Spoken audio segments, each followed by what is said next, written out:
Office का दिन लंबा था। थकावट के साथ घर पहुंची तो जैसे ही दरवाजे से भीतर कदम रखा, एक असहज दृश्य ने मेरा स्वागत किया। अम्मा भाभी के पैरों को दबा रही थी। मुझे देखना बेहद अजीब लगा। ये दृश्य मेरे भीतर जलन और गुस्से की लहर दौड़ाने के लिए काफ़ी था। एक तरफ जहाँ मैं दिन भर ऑफिस में कड़ी मेहनत करती हूँ, वहीं घर लौटने पर अम्मा मेरी जगह भाभी का ख्याल रख रही है। मन में जिसे एक तूफान उमड़ रहा था, पर मैंने चुप रहना ही बेहतर समझा। मैंने अपना टिफिन उठाकर किचन के पास रखा और फ्रेश होने के लिए अपने कमरे की ओर बढ़ने लगी।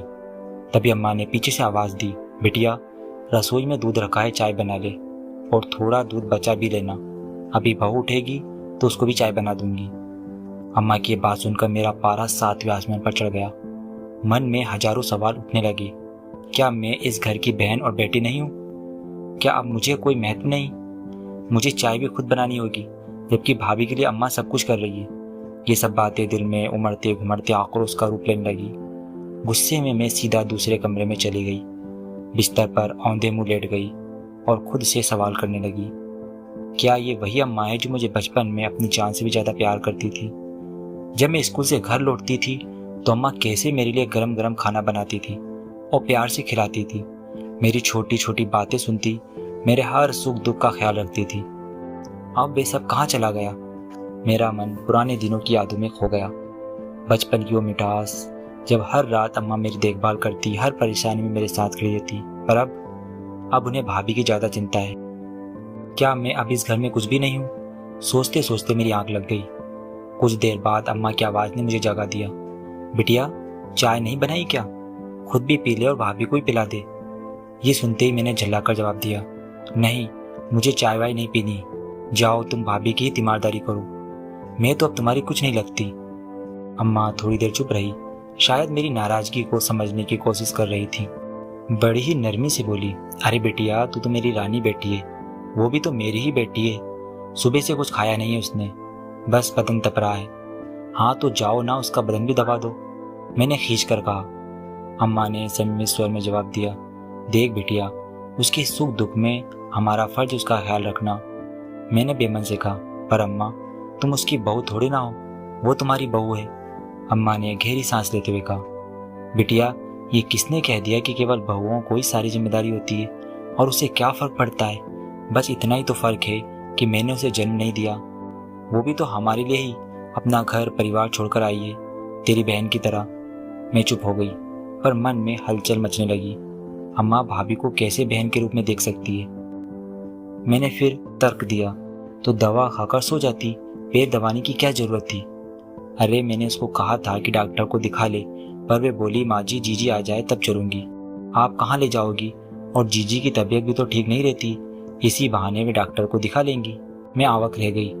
भाभी तो मेरी तबीयत का ख्याल रख रही थी और मैं क्या कर रही थी? मैंने सिर्फ अपने अहंकार और ईर्ष्या में अम्मा और भाभी के रिश्ते को गलत समझ लिया। क्या सच में भाभी मेरा इतना ख्याल रखती है? जा बिटिया अब तू हाथ मुंह धो ले, अम्मा ने कहा, और रसोई में बर्तनों की खनक शुरू हो गई। मैं बिस्तर पर लेटी लेटी सोच में पड़ गई। अम्मा ने एक बार फिर मुझे सोचने पर मजबूर कर दिया था। जब मैं छोटी थी और बीमार पड़ती थी तो अम्मा पूरी रात जाग कर मेरे सिर और पैर दबाती थी। कभी कभी पूरी रात मेरे पास बैठी रहती, बस इस चिंता में कि मैं जल्दी ठीक हो जाऊं। आज वही प्यार और ममता अम्मा भाभी के लिए दिखा रही है और मैं इसे कैसे समझने में इतनी चूक गई। मन में हलचल थी, पर अब मुझे समझ आ रहा था कि रिश्तों की अहमियत क्या होती है। अम्मा और भाभी के बीच जो संबंध है वे केवल एक सास बहू का नहीं, बल्कि ममता और कर्तव्य का बंधन है। भाभी भी तो अपना परिवार छोड़कर हमारे साथ रह रही है, उनकी भी इच्छाएं, भावनाएं और तकलीफें हैं। अगर अम्मा उनका ख्याल नहीं रखेगी तो कौन रखेगा? कुछ देर बाद मैंने हिम्मत जुटाई और कमरे से बाहर आई। भाभी धीरे धीरे उठकर बैठ रही थी, उनके चेहरे पर थकान और कमजोरी साफ झलक रही थी। मैंने धीरे से पूछा, भाभी अब कैसी हो? चाय पी लो, फिर मैं चलती हूँ। भाभी ने एक हल्की मुस्कान के साथ कहा, जीजी पहले आप चाय पी लो, ऑफिस से आने के बाद आपने भी तो नहीं पी, मैं अभी बना देती हूँ। भाभी के इस प्रेम और चिंता ने मुझे पूरी तरह से बदल दिया। उनका ये आत्मीयता भरा जवाब सुनकर मैं खुद को बेहद बोला महसूस करने लगी।